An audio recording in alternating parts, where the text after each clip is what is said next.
Alors, salam alaikum warahmatullahi wabarakatuh. Landa sabon quoi, landa nya quoi, landa fakwe quoi. Donc, pichambare, wani piche inchambare, andale lokon gweni, ganku yache, lonane kezen gweni, gwendonane kezen lone. Et bien, prêt, ma lo hache, ngweni hache. Donc, lokon gweni, akako furun kuya gandre. Nyinji kan bimbare loke nan jene gwenjane yiki no bi gwecha nan jene loke ne yiki don nyinji no bimbare aba fa nan jene kone donc picha bare umba nye yin picha bare wanda komble la wala gono gwen honlo anan yible jene kone adike amen panyible ma anan jene kone voilà parce que les ka kuma ajen panyible ma nan jene kone nyible me na jene bene mbere ben jene mene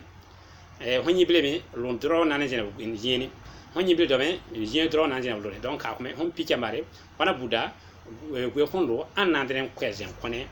min fan an yibes en coin quiet, Kevin and Dora, bed, break up la prix. You must know what are logan an yibes in Magine, who la da, when an yibes never alone. Don't sablima, Abacanan and Bono, Abacano. Donc, an anando, much a ganambare, for quick a bit chant, a cachambare. Ah, better la bitua.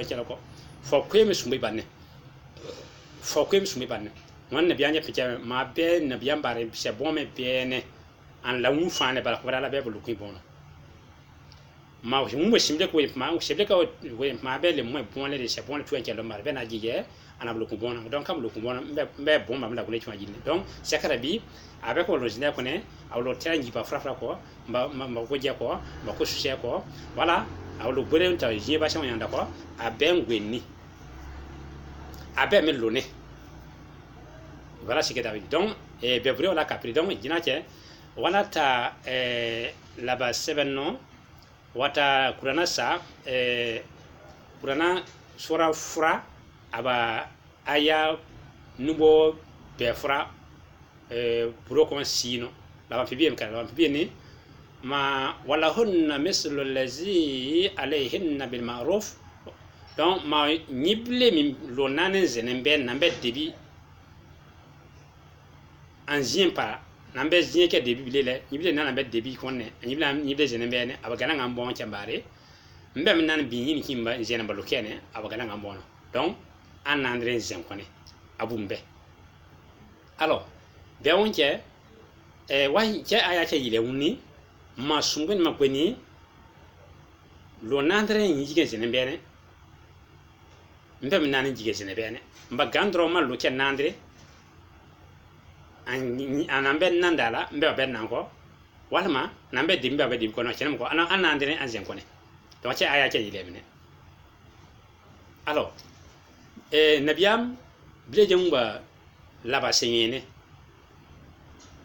labara ni bono hono ba albaraka yen gisela che be nabiyam che même bien là, il faut qu'on aille voir quand il là. Avec pain, matin, avec pain bouilli mon petit, les meubles ne bien, on va la passer un petit. Muhammad, sallallahu alayhi wa sallam. Les meubles les meubles maintenant higizene, ta makanta, anta higizene.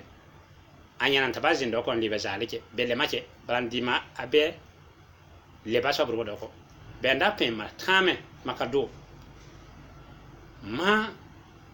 lunji dan na haki lunji dan ni blezi min ke fajili haki blezi min ke fajili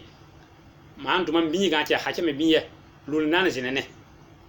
man bi ni min nandire ambera de zine bulukin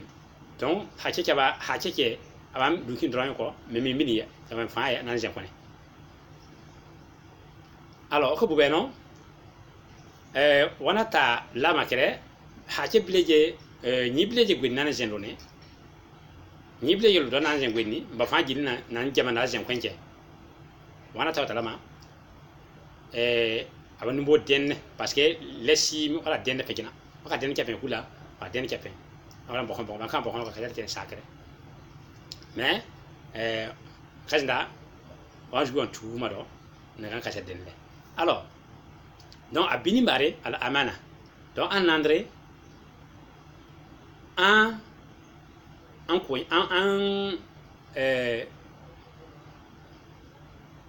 confiance ka ba mala be foka libanien chane kame voilà ayem nan kan kone don yem nan kan ba jini mari yibre pijambari tame yem nan kan jini ma ba mbezam ko bada yem nan kan jini man ben nan kara nan yem nan kan jini bedala mami nandri abjui lewono ko abjui na trompe ko donc nan yem nan kan jini bedala بيونجي أنا ندرو إذ يجب على كل من الزوجين أن يكون أمينا مع صاحبه ولا يكون هو في كليل ولا دون أكان كبامبا سوانا نجيجة لكون غيفان جيلي أنا جيجة أبو لو يران كاني لو نجيجة ما يران كاني ma be zugi en trompe lele ko nye nyame no nyigulo fajili zugi trompe ko bada na trompe ko bada je trompe ko do na lo trompe ko donc avu ko trompe ko bada sfa nane na jije ambe confiance ke dayinu ndo yera kabene awalo ko bona ta jene ande makata zuna be jam ko bada kata jene ya be lo ke jebe kula jambare zuna be fo be sanza ko bada